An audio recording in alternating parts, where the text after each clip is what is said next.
Good morning again, everybody. We want to take a look at the news brief.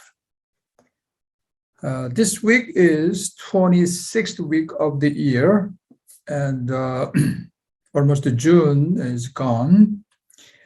Well, this week's mortgage interest rate went down a little bit. And the 30-year fixed rate is 5.425 and fixed year 4.625. You can see the dropping a little bit from the last week. And FHA, same decline, and 10-year Treasury yield dropped a little bit to 3.224. And 5-year ARM is 5.25. Again, dropped from last week, and 7-year ARM is 5.375, also dropped from last week. And I have to apologize because until last week, these numbers were incorrect. I didn't change the 0.5% increased and second time 0.5% increased. So I corrected. So from this week, it's correct. So right now, the federal funds rate is 1.5 to 1.75%, and therefore prime rate is 4.5 to 4.75%.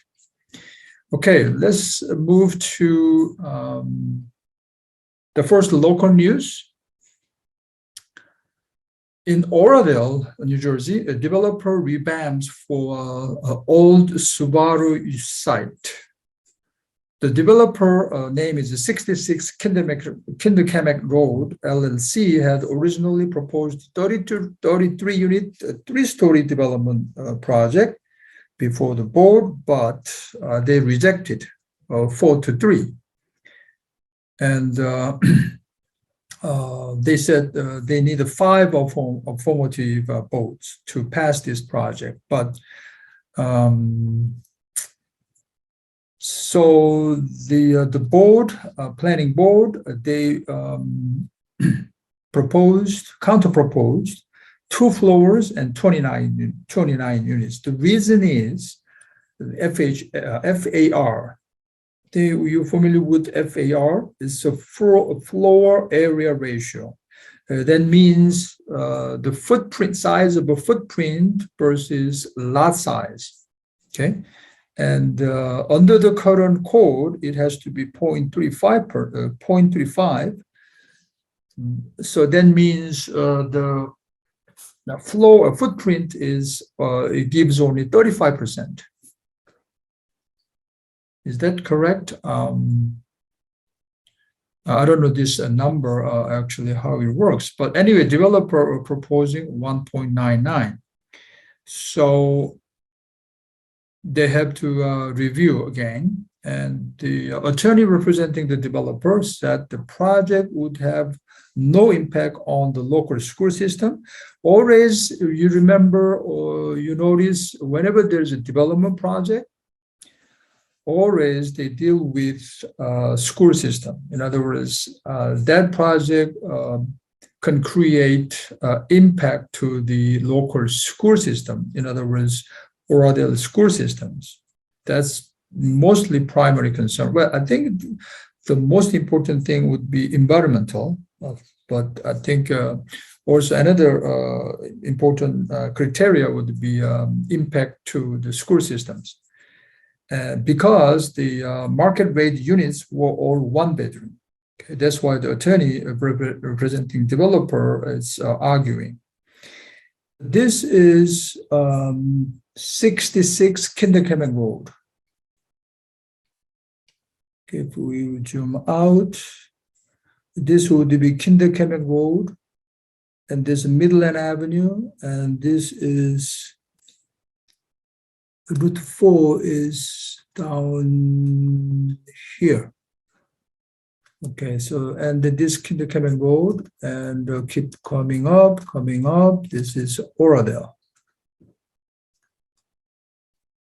Okay, right before New Milford Avenue. So this location is all the Subaru site. and there will be some new project.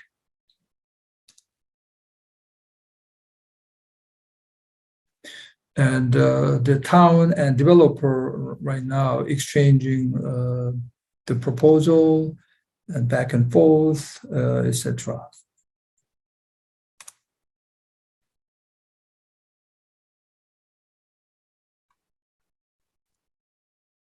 Okay. 그 오라델에 이제 그 또 새 프로젝트를 하나 지금 그 계획을 해서 디벨로퍼하고 타운하고 또 씨름하고 있는데 항상 이 씨름은 똑같죠, 그죠? 디벨로퍼는 많이 지으려고 그러고 그다음에 이제 타운 쪽에서는 자꾸 줄이려고 그러고 그래서 결국은 FARE ratio, floor area ratio가 지금 문제가 되고 있다. 그래서 디벨로퍼 쪽에서는 학교에는 임팩이 없다. 지금 주장하고 있고 왜냐하면 전부 되게 마켓 레이트로 된 완베드이기 때문에 칠드런을 가진 자녀들을 가진 테넌트가 들어오지는 않기 때문에 괜찮다 이렇게 얘기를 하고 있고요. Okay, the next news is New York local news. Portfolio of apartment buildings in Manhattan sells for $1.75 billion. Well, this portfolio of apartment buildings, in this case, is 6 apartment towers. They're all in Upper East Side. Okay, and the six buildings. They as a one whole thing, as a bundle, sells at 1.75 billion. Okay, and this is the highest price tag for New York multifamily portfolio sale since beginning of the pandemic. So now looks like we are coming back to normal life. It looks like. But anyways, total number of unit would be 1,700 market rate rental units. That means each unit you can calculate is about $1 million. The rental unit, okay, average is $1 million price tag.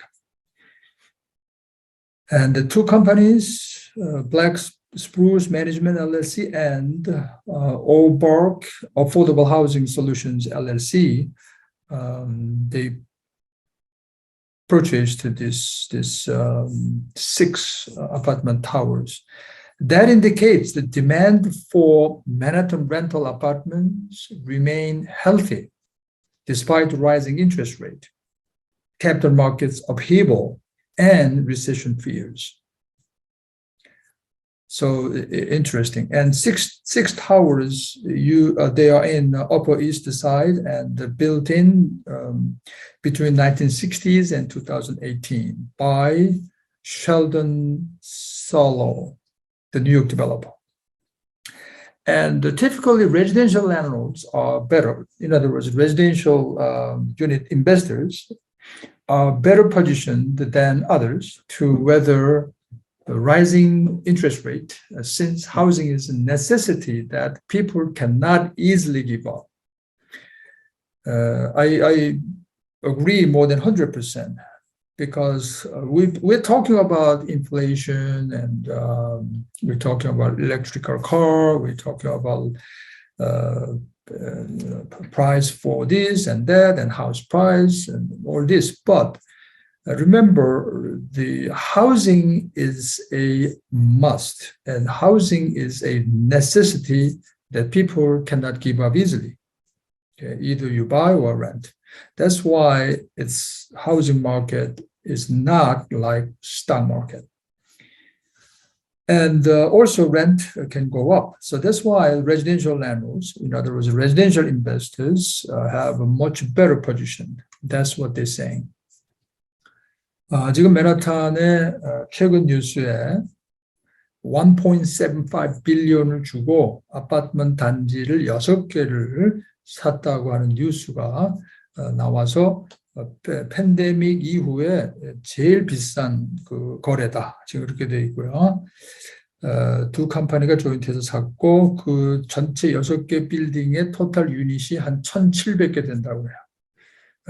그 마켓 레이트 렌탈 그러니까 이 뭐 렌트 컨트롤링 이런 게 아니고요. 마켓 레이트 유닛. 그러니까 라플리 계산해 보니까 유닛당 1밀리언 정도 쳤더라고요. 1유닛당 그렇게 되죠 계산이 제가 맞는지 모르겠는데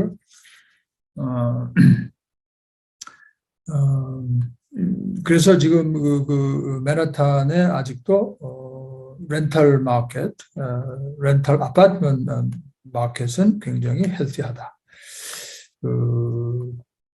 이제 사고 파는 거에 있어서 지금 뭐 이자율이 올라가고 그다음에 캐피털 마켓이 막 이제 막 혼동되고 리세션에 대한 공포도 있음에도 불구하고 여전히 이런 가격에 이렇게 거래가 된다. 그런 거고요. 일반적으로 그 레지덴셜에 투자하신 분들은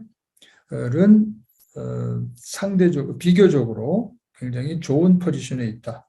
이런 어려운 상황에도 불구하고 어려운 상황이 아니죠. 어떻게 보면 투자자들은 지금 일반적으로 더 좋은 포지션에 있는 거죠. 부동산 가격이 지금 많이 올라가 있으니까 전번 주에도 했지만 에쿼티가 지금 미국에 엄청나게 늘었죠. 아무튼 그래서 이제 왜냐하면 하우징은 쉽게 이렇게 뭐가 값이 올라간다고 해서 포기하거나 어디 이렇게 길거리 나가 살 수는 없기 때문에 늘 제가 말씀을 드리지만 그렇게 소문에 의해서 막 확 변화하고 뭐 이러는 수가 없다. 그러니까 투자자 입장에서는 less risk, 리스크가 굉장히 적은 거죠. 자, 그런 면이 있다. 그래서 그런 뉴스가 있었고요. Okay, the next news is a tough battle for home buyers. We know that. And the Wall Street Journal specified some numbers. So it was an interesting article. So I want to introduce median existing home sale price in May rose 14.8%. to more than 400,000. You know, the median price is over now 400,000, right? 407,000 something. The record even when adjusting all your prices for inflation. But number of home sales remains well below normal levels for this time of year, forcing buyers to compete in bidding wars and waive typical protections in their offers, meaning inspection contingencies, sometimes dangerously mortgage contingency, including like appraisal contingencies, etc. They waive this kind of contingencies. Those are the actually true protection for buyers, but they have to give up because of a bidding war. And but we know that average mortgage rate right now is 5.81, and a year ago, year 2021, it was 3.1%. And also rent prices are climbing up, you know that, right? Making more difficult for prospective buyers to save for a down payment because they have to pay high rent. That means less saving for their future down payment when they try to buy a house. And of course, also we know these numbers, right? A first home buyer accounted for 27% of existing home purchases in May, down from 31% a year earlier, according to NAR. So now first home buyer is only 27%. And so higher costs have pushed many buyers out of market. In May, the monthly mortgage payment, of course, we call PT, right? PT, principal, interest, and tax and insurance, PT. Tax and insurance, yes. It climbed to $2,031, assuming 30-year fixed rate with a 20% down, up from $1,378 a year earlier. So it's a significant increase. And Well, still the demand continues to exceed supply. We know that. This is a fact. Fortunately or unfortunately. And this is interesting stat. The home ownership is a key wealth building tool for the US middle class.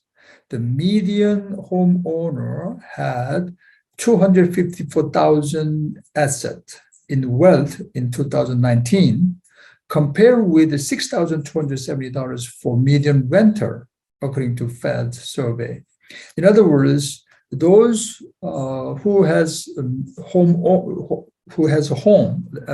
homeowner has about a median asset $254,000 in wealth. But those who do not have the house, do not own the house, and just keep renting, they have only $6,270 asset. So quite a comparison. And if we can take a look at this chart, this is kind of interesting chart. This is a median existing home sales price change from a year earlier. So this is 2010 and 2015, 2020, and here is our the median existing house price. But this is not the price comparison. This is increase of price comparison. Okay, so this is year 2002 here. Okay, and right now is about 15% from last year. And 2001 is like a 25% increase from previous year. Okay, so that's kind of showing the increased portion. Okay, and this is monthly supply, this inventory. So look at the inventory from year 2010. It was a good inventory then, but then reduce, and year 2000 and further declined year 2022, this range right now. So inventory point of view keep declining. An average rate of a 30 fixed mortgage, this is mortgage rate, okay? Mortgage rate right now is going up and close to 6%. So this sharp slope keep going up and is higher than any other rates from 2010.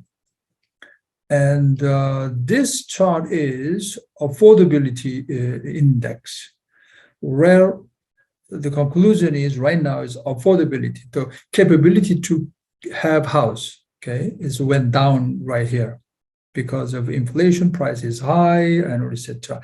Well, that is why the richer becomes richer, rich people becomes richer, and the poor people becomes poorer because affordability went down. Okay, and well, I guess this affordability was very high. I think because of year 2013. So after financial crisis, it comes kind of moving up, okay, and then kind of went down, but right now is really down. And it's principal and interest rate. Okay, this we call principal and interest. It's like a PITI, but they saying only principal and interest right now is this much high. So we can see comparison. So at this point, and this affordability is lowest, and the mortgage rate is this high, and inventory this low, and this is increased portion of the home price. So this gives you kind of where we are at right now. 지금 바이어들이 상당히 어렵죠. 그래서 우리가 다 아는 사실이지만은 숫자적으로 좀 정리를 해봤고요. 상당히 지금 어려운 상황은 맞다. 왜냐하면 전국 미디엄 프라이스가 지금 40만 불을 넘어섰다. 그리고 이자율은 지금 5.81%다. 상당히 여러 가지 상황이 어려운 상황이죠. 그래서 first home buyer가 27%로 줄어들었다. 그런 통계들, 그리고 30년 고정으로 받고 20% 다운했을 때의 평균 그 PT, 모기지 페이먼트 내는 게 1,378불이었는데 1년 전에 지금은 2,031불을 평균적으로 내야 된다. 그런 통계가 지금 나와 있고 그러나 still rising rates are expected to lead to slower income rise, home price rise, growth later this year. Okay, later this year, the home price increase is going to be declining, but it hasn't happened yet. 아직 일어나지 않았고요. 그리고 still demand가 supply를 능가하는 그런 상황이 있다. 그런 지금 뉴스죠. 한 가지 재미있는 월스트리트저널 통계는 사실 홈오너십, 집을 갖는 것이 웰스 빌딩의 재산 증식의 이 중산층으로서 가장 키가 되는 그런 툴인데 그 통계를 좀 봤어요. 2019년에 일반적으로 홈오너들이 미디언 에셋이 25만 4천인데 비해서 렌터들은 6,270불밖에 안 되더라 하는 통계를 지금 내고 있고요. 그러니까 역시 뭐니 해도 집을 가져야 에셋을 빌드할 수 있다, 웰스를 빌드할 수 있다, 이런 얘기를 지금 우리가 또 반복해서 하고 있는 거죠. 이 차트는 여러분들 다 봤으니까 그대로 넘어가고요. Okay, next news is, well, Fed chief Mr. Powell says rate increases risk a recession. Now, I believe this is the first time Mr. Powell witnessed the recession might be very possible. He said that in the congressional hearing last Wednesday. Okay, so it's not our intended outcome at all, but it is certainly a possibility. He mentioned that from his own mouth. And also he mentioned that the events of the last few months around the world have made it more difficult for us to achieve what we want. But what is what we want? We want soft landing, we call, and we can control the inflation rate without creating recession. That's exactly what we want. But Mr. Powell said it's very difficult to achieve that. And a new research paper from a senior Fed economist published Tuesday found slightly more than 50% chance. We talked about last week, a lot of economists, 44% of recession probability, but this new research paper saying slightly more than 50% chance of recession over next 4 quarters, and 2/3 probability of a downturn over next 2 years. So with this article, you may prepare, depending on which position you are at, where you are at, you are the homeowner, or you are the renter, or you are investors, buyers and sellers.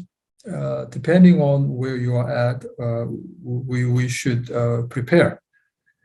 지금 Fed 체어가 직접 recession possibility 얘기한 거는 그렇게 클리어하게 얘기한 건 아마 지금 처음이라고 이제 보도가 되고 있는데 왜 언제 그 얘기가 나왔냐면은 지금 히어링을 하고 있거든요. 국회에서 하고 있었는데 이틀째 되는 날 그런 얘기를 했다. 지금 지금 그 국회의 그 어디 커미티죠? the Senate 상원 뱅킹 커미티에서 지금 얘기를 하고 있다. 근데 전체적으로 전 세계적으로 일어난 일들이 우리가 지금 일을 하는데 굉장히 어렵게 하고 있다. 우리가 원하는 건 뭐냐? 당연히 인플레이션을 컨트롤하면서 그러나 리세션은 오지 않는 거. 소위 소프트 랜딩이죠. 그러나 리세션이 오면 그럼 어떻게 되겠느냐? 우선은 리세션이라 그러면은 이제 unemployment가 늘어나죠. 왜냐하면은 각 회사들이 그 일하는 사람들을 자르기 시작하기 때문에 그러면서 이제 배드 사이클이 시작이 되는데 아무튼 그런 지금 뉴스가 들어와 있고 지금 국회에서 상원의 그 히어링이 지금 전번 주에 있었다. 그 페드 체어의 생각이 지금 그렇게 돌아가고 있다. 그런 뉴스가 들어와 있었고요. Okay, this is a bit practical news for us. Tight housing market ignites hot bidding wars for renters. We can imagine that, and we feel that. Okay, right now is really. I think last year and up to kind of early this year, we were talking about the buyers' bidding war, but now it becomes a rental bidding war. Okay, and so right now most rent applicants offer. Okay, they apply more than asking rent. Okay, and the median U.S. asking rent passes $2,000 for the first time in May, according to Redfin, and it has risen 15% over past 12 months. And you can let's take a look at this chart. This is nationwide average, okay? Rent asking price went up 15% from year earlier.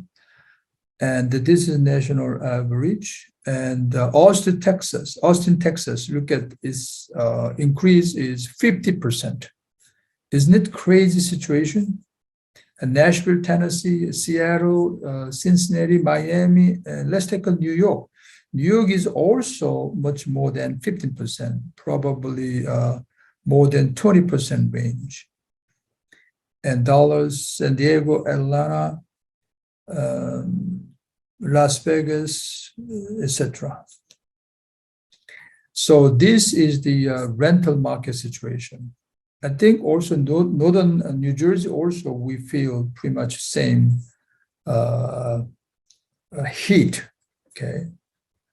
And also because of a high interest rate, if more high-income people enter into hot rental markets, see the high-income people, they don't care about high rent, okay? But they calculate, and interest rate is high, they sort of stop buying houses. And if the high-income people come into the rental market, then supply of new homes for them to rent or buy doesn't substantially increase. Then rent becomes moving up, climbing up. That can be the situation. 지금 그 렌털 마켓이 지금 핫한 건 다 알고 있는데요. 드디어 월스트리트저널도 오늘 날짜인가요? 네. 며칠 전인 것 같은데 아무튼 지금 보고를 하고 있어서 average 지금 increase 전국적으로 1년 전 대비 15% 올랐다고 보는데 지역에 따라 달라서 어스틴 같은 경우에는 50%를 더 달라고 합니다. 지금 어마어마하네요. 그래서 뉴욕도 지금 한 more than 25% 정도 더 리스팅 프라이스를, asking 프라이스를 올리고 있다. 그런 지금 상황이 돼 있고요. I think this last news, foreclosures increased after mortgage moratorium ended. Nationwide foreclosure cases are up 65% from last quarter. Last quarter means this would be the first quarter statistics. So I think fourth quarter of last year, and up 180% from a year ago. The foreclosures initiated in first quarter in US are 50,759 cases. Well, from a compare to the last quarter and compared to the year ago, of course, it's a significant increase. Okay, so maybe we'll see more. But if we want to take a look at overall where we are at for foreclosure, then it's actually still not that many, we can say. Compared to, look at this, this is year 2010, this is a quarter, okay. So year 2010, first quarter, and the third quarter, okay, first quarter, third quarter, that arrangement. So in this case, it was 900,000.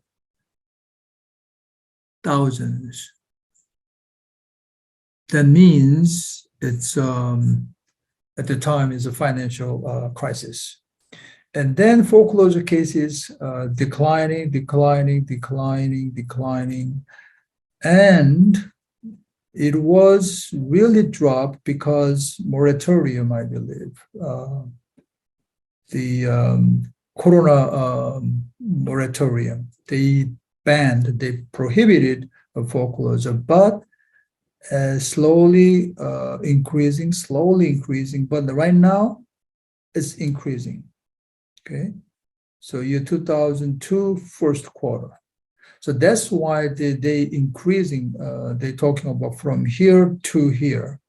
It's quarterly, 65%. And from a year ago, okay, it was 180% up. But overall right now in US and historically right now, it is pretty low. Okay, less than 100,000 case. So you can see perspective, okay? Don't be panic with this kind of a news. And the Korea Times reported up to here. So if you look at just 그 한국 신문만 보면 굉장한 것처럼 얘기해지는데 perspective 한 거를 제가 이제 조사를 따로 해서 지금 보니까 사실은 뭐 별거 아니에요. In any case, the states in the with the highest foreclosure rate were Illinois. That's 1 out of 790 housing foreclosure.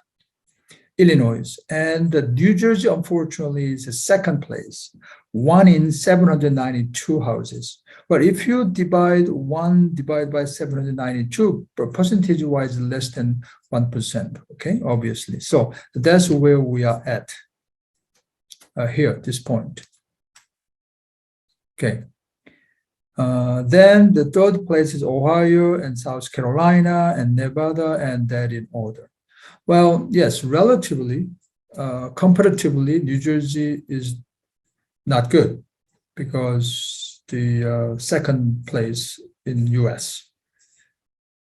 Okay, but overall perspective is not that many. foreclosure가 지금 전번 쿼터 대비 65% 늘었고 1년 전 대비 108% 늘었다고 하지만 지금 전체적인 그 historically 보면 지금 굉장히 낮은 단계에 있다. 이게 금융위기 때고요. 금융위기 때는 뭐 거의 100만 채 정도가 foreclosure를 막 하고 있었는데 지금은 10만 단위 밑으로 내려가 있다. 그러나 여기서부터 이렇게 올라간 그 뉴스를 지금 우리가 접하고 있어서 그 뉴스만 보면은 너무 놀라지만 전체적으로 퍼스펙티브를 보면 그렇지 않다. Okay, that was it. This week's news brief, and if anybody has any comment and a question, you may do so. Otherwise, we'll see you all next week. Have a great rest of the week. Thank you.